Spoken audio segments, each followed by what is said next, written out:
Salawam, Call Halal, Yahweh, Bahasham, Yahweh Shai, Bahasham, Rakaha, Kudash.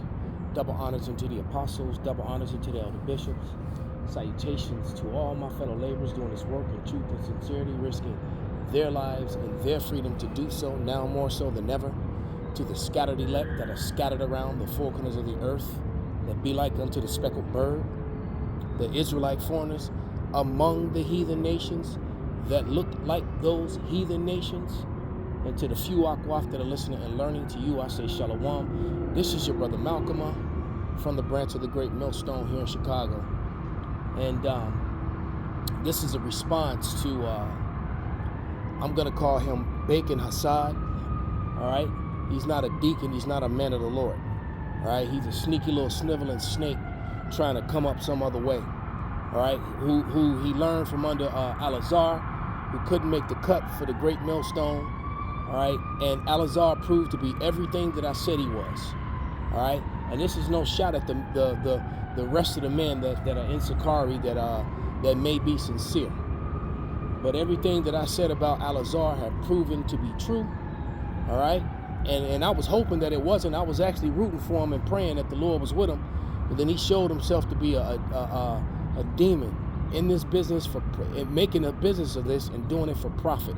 He proved that to me. All right, and this guy Bacon Hassad is just like him, in this thing for profit, thinking that gain is godliness. You know, with his cars in his garage and, you know, in his big house or whatever. Yeah, well, you made a prophet of the Lord, all right? And now you're trying to heap onto yourself men from the Great Millstone, all right, who risk their lives and their freedom daily to bring out this word.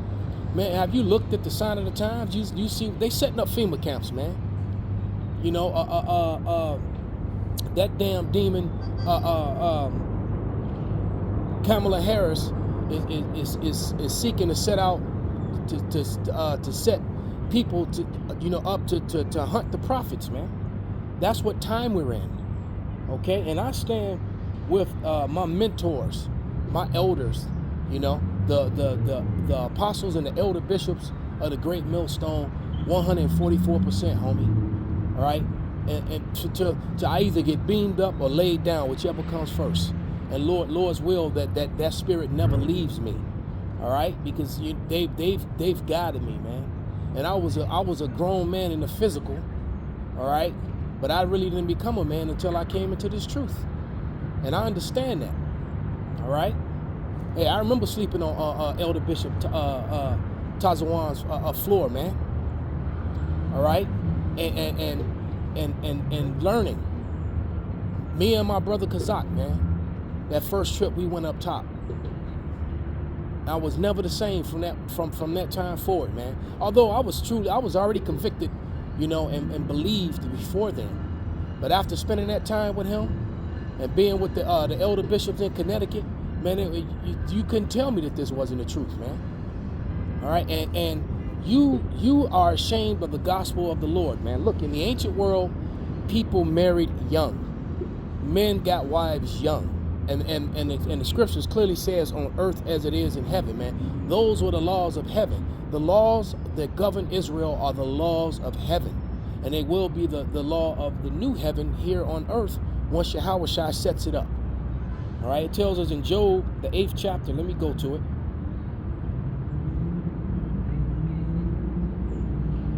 Job 8 and 8, it says, "For inquire, I pray thee, of the former age, and prepare thyself to search of their fathers." You can go and look up the commentary and from any biblical scholar, and they're going to tell you, all right, all pretty much the same thing. The Egyptians, their culture as far as marriage was pretty much the same as far as age. All right, most of the people that were in Western Asia, what they fraudulently call the Middle East, Northern Africa today, all right, women were married around the age of 13, 14 on an average basis. My grandmother, my very own grandmother, who passed away back in 1988, all right, when my grandmother passed away, my grandmother she had at the time of her death, she had 72 grandchildren and 73 great grandchildren. My father's side of the family is huge. It was 10 of them. Actually, it was 12. One died at birth. Another one died at like the age of 3 or 2. All right. She was married at the age of 14 and started having children immediately. My grandfather was about 5 or 6 years older than her. He was like 20, 21 years old. Okay. That would be frowned upon and talked about in this day and age. But that was very normal in the earliest part of the 19th century and before. It wasn't until these radical democratic, we don't know if you're a male or a female people, all right, came about and brought all that confusion, man. But that was normal for people to marry early, all right? And they went on to have 10 children, and man, did they children multiply, all right? Because of my grandfather died at 99 years old, man. He was 1 year shy of making his 100th birthday, all right? He was a widower, all right? And at the time of his death, there was 103 grandchildren and 102 great grandchildren. My family on my father's side is huge, man. All right? And many of them, and as a matter of fact, I got a cousin, one of my cousins, Samantha, she pretty much did the same thing her grandmother did. Right? I think Samantha had damn near 10 children, and she started in her teen years, man. And there's actually nothing wrong with that. And all her children were with the same man, one man, just like her grandmother. She didn't have 7 baby daddies. All right, which is the way of this world advocates that sort of madness.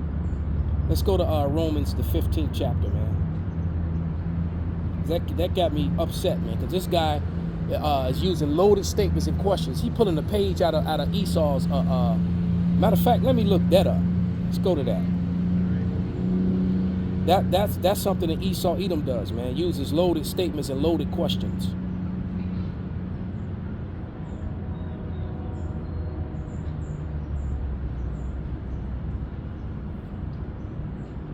Slovakia.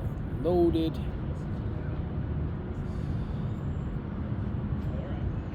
Let's look up the meaning of a loaded statement or question.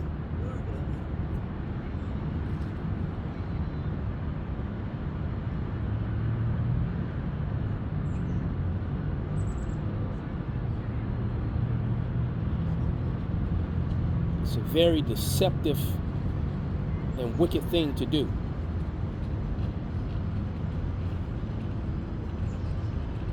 Or a loaded statement. And I just did that in the video yesterday. And that's exactly what this young punk did. All right?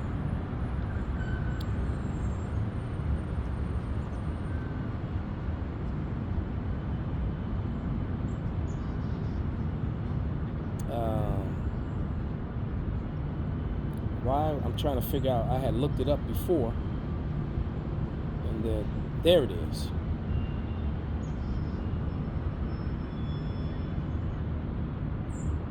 Just trying to find it in my history. Here it is. All right. It says a loaded question is a complex question that contains implicit assumptions about the respondent. The assumption in the question that it may or may not be valid, making it difficult to answer. Loaded questions are considered a manipulative tactic and are the type of logical fallacy that can be used as rhetorical to limit the direction of replies to those who serve the questioner's agenda. So if I have an agenda, I will ask you a specific set of questions that guides the conversation toward which makes it limited for you to answer, all right, to give a proper answer, and guide it towards a false belief or belief that I'm trying to get the public to see. And that's exactly what you did, man. And that's some low-life snake Edomitish behavior, homie. That was really Edomitish of you, bro.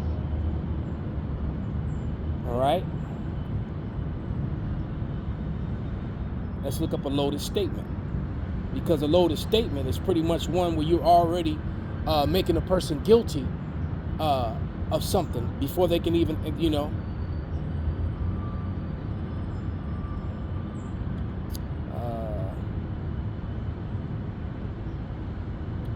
meaning of loaded statement.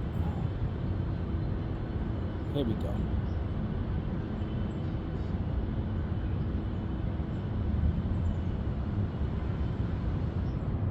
Or language. All right. Loaded language is a rhetorical device that uses words or phrases with strong connotation to influence its audience, and that's what you're trying to do. You're trying to influence the audience that the man of Grape Millstone just go around preying on young women that are considered underage in this society, which is a bold-faced fucking lie, man. You're a real piece of shit for doing that. And that's because you can't contend in the scriptures. You can't contend with the breakdowns. You can't contend. The Holy Spirit's not with you. You lack understanding. And the Lord is gonna shame you and make a public your destruction and your punishment, just like many others. Many of them guys that you left, the same thing's gonna happen to them. And all matter of fact, all you merchandising 501(c)(3 covering covering your crown as you speak the name of the Lord and use His words, man. Right, just openly and going against the law while talking about the law. You in this thing for profit, man. For financial gain. Some old 1 Timothy 6:5 shit. Matter of fact, let's get that. That's what you're in this for. I know there's got to be a few, at least 25%. No, we're 144% with the apostles and the elder bishops, man. Because why? Because they teach this word directly and correctly, according to as the scriptures say. Anybody that's going to go against the scriptures, I am not with it. I am not going against the scriptures. I don't intend to. In Lord's will, He keeps that spirit on me to where I never do. All right? But I was looking for that 1 Timothy.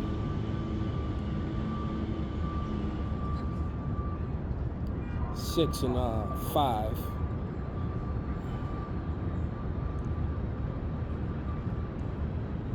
And it reads, perverse disputings of men of corrupt minds and destitute of truth. That's you, Bacon. Supposing that gain is godliness, when you go out to your garage and what's in your garage. Supposing that gain is godliness, from such withdraw yourself. So I say this. Any of you people falling Deacon Bacon, all right? You know that he ain't right. The scriptures don't align with what he's saying. You might want to go and show up and stand on the other side of the line at your nearest neighborhood Grape Millstone camp. Verse 6, but godliness with content is great gain. All right? And that's what he thinks. That he thinks, but godliness with content is great gain. For we brought nothing into this world, and it's certain we can carry nothing out, man. So the only way to follow the Lord is to follow him directly and correctly, man. And we here at the Great Millstone, we do that. And the Bible is full of dark sayings, lamentation, and woe. I say again, the Bible is full of dark sayings, lamentation, and woe. One more time. The Bible is full of dark sayings, lamentation, and woe. Look up each meaning of each one of those words and what they mean. There's dark things in it. Harsh sayings, harsh punishments. And we live in this softened up world. Hey, look, bro, what you did was just simply GAY. It was soft as hell, man. You sit up there all subtle like you are genuous. You're very disingenuous, bro. Romans 15 verses 4 through 5. And it reads, for whatsoever things were written aforetime were written for our learning, that we through patience and comfort of the scriptures might have hope. Now the God of patience and consolation grant you to be like-minded toward another, according to Yahushua Mashiach. So you and the men around you and the men of the Lord all must be like-minded and teach in one accord and one and the same thing. All right, and you can't take away from the fact that around the time that the Lord woke up and started doing his ministry, when he was around 12, 13 years old. Well, about 12, 13 years prior to that, his mother was lying with Joseph, and Joseph, for what most of the scholars say, was well into his mid-20s. It could have possibly have even been in his early 30s, man. That's what most of the researchers and scholars say, that he was at least 25 years old. And Mary was about 13 or 14. And there it is. Okay? Now, we know that we live in a society where that's not allowed. No one's pushing it. All we're teaching is that is what the Bible says. The Bible condones it. And even this society once did for a very long time. As a matter of fact, that whole thing about underage and, and all that, you're an adolescent, and then you're a teenager, and then you're whatever. That all that stuff came about fairly in the last 60, 70 years, man. I would say probably about in the last 50 or 60, right? Because I'm not 60 years old yet. I'm coming up on it, all right. But when I was a kid, you could go to the store and buy cigarettes for your parents. Because I remember my mother didn't smoke, but and my dad, he stopped smoking, but nevertheless, I remember going to the store with my friends and with other kids, seeing other kids walk in the store with a note and hand it to the guy behind the register, and he would sell them cigarettes.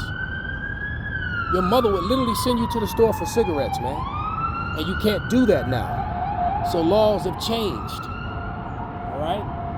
Hell, when I was in the Marine Corps, there was once upon a time where the commandant said, well, when you were on the base, if you were old enough to go die for your country, you were old enough to drink, which was proved itself to be bad, because a lot of Edomites drank themselves to death, and young men started acting up and getting into wrecks and doing all kind of stupid shit on the base, so they had to shut it down. But there was a time when they actually allowed that, all right? But you always gonna have somebody to fuck it up. But that was what he was like, well, if my men can go and die for their country, God damn it, they can buy a drink. And you know what? I can't disagree with him. If you can vote, all right, you should be able to buy alcohol. If you abuse it, that's on you. All right, you get charged as an adult in the court at 18. All right? But those are my opinions. All right? And that's the difference. I can tell you when something is in my opinion. A lot of you guys out there try to take your opinion and make it fact. Last scripture, man. And this whole Grape thing, that's another thing they try to go to. As soon as they get defeated in the scriptures, as soon as they get proven wrong with their doctrine, that's what they do. They run to this, and the man who started that lie admitted that but you know what? That's on him though. That man who started that man in IUIC, who started saying that, and got the rest of you reprobates saying it and repeating it. Even people that came in years after have no idea when that lie about GMS snatching up young girls, don't even know anything about when that lie began, regurgitating that lie. You see what you starting to slander and the rumor can do? Years later, the same lie is still being told, man. Hell, I've watched it in modern time. I've even watched the media spread false information and then turn around and try to come down on people that do, saying things that has already been proven to be false or not true, but yet the media pushed it. I'll give you an example. That whole Venezuelan thing over there over there near O Block. All right, the moment that they put that story out, the people who lived in the very apartment complex where they said there supposedly 30 Venezuelans armed came and took over, the people were out there live on the internet showing you that it wasn't true, and there ain't nobody taking over shit, and they still had control over their apartment complex. That video somehow, I haven't even seen that video again. But you know what? The video of the 911 fraud, that one got passed around, and there was millions of views of people believing that Venezuelans were violently taking over apartment complex in one of the most gang-infested black gangs, hardcore gangs in all of Chicago. You're gonna take over something on Old Block. Are you out of your goddamn mind? I always tell you that Chicago niggas is the wildest niggas on the fucking planet. You ain't taking shit from them. All right? Now, let's get to the scripture, man.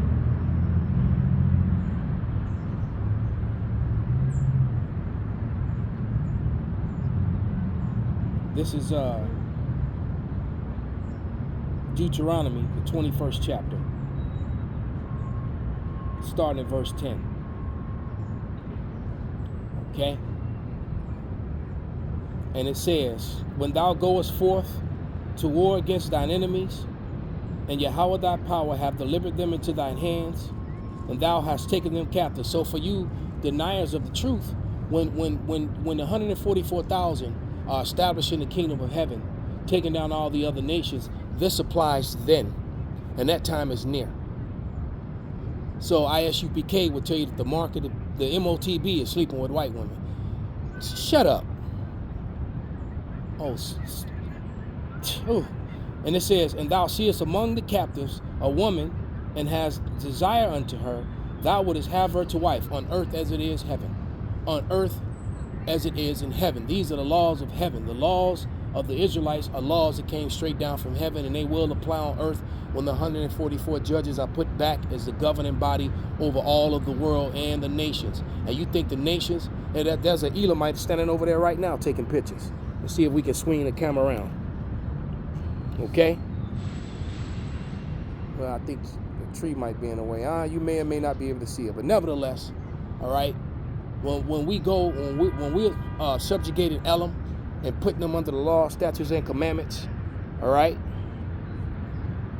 When we're subjugating them and putting them under the law, statutes, and commandments, all right? And so this applies. I'm going to read it again. If thou seest among the captives a beautiful woman that has desire unto her, and thou wouldest have her to wife, then thou shalt bring her home to thine house. She shall shave her head and pare her nails, and she shall put the raiment of her captivity from off her, and she shall remain in thine house, and bewail her father and mother a full month. And after that thou shalt go on into her, and be her husband, and she shall be thy wife. And they're going to be happy to be our wives. Excited. They're not going to have a problem with it. Okay? Lesser wives, of course, because they're just going to be concubines. They'll never get that actual status of a wife. All right, it says, and it shall be, if thou have no delight in her, then thou shalt let her go whither she will, but thou shalt not sell her at all for money. Thou shalt not make merchandise of her, because thou hast humbled her. You best believe that, that if that was happening now, these niggas would be trying to make merchandise. So they would basically turn them into prostitutes. They'll have their way with them, and then that's where they would be setting up brothels. These niggas are so wicked, man. That's why the Lord gonna come back. Not only is he coming back to destroy the heathen, but he's coming back to destroy you 2/3, because y'all just can't get right. All right, and death is the best thing for you, because then you get to come back perfect. Then we can embrace you as brothers. But right now, while we're in the matrix, y'all agents too, y'all enemies, man. And Bacon Hassad is just another agent. Like that rat over there running by the garbage can. I don't know if you can see it on the camera. Okay?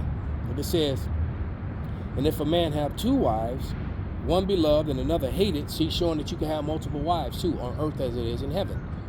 All right? One beloved and one hated, and they have borne him children. Both are beloved and the hated. If they first, and if the firstborn son be hers, that was hated. And so we're not even going to go into all that, but just proving the point, man. All right?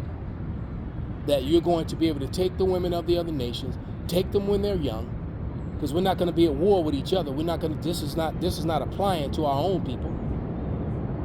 But yet we will be marrying young. All right? And that's what it is. And in this, the age of society, me at the age that I am now, Hey, man, I wouldn't want to have, look, man, I got a daughter and grandchildren. Nobody trying to be with no young-ass girl, all right? Not in this society. But you best believe when the Lord comes and sets us up, I'm going to do wherever he leads me to go. Matthew the 19th chapter, around the 30th verse says 100-fold. And how else can a little one become 1,000, man? You can't do that with one wife.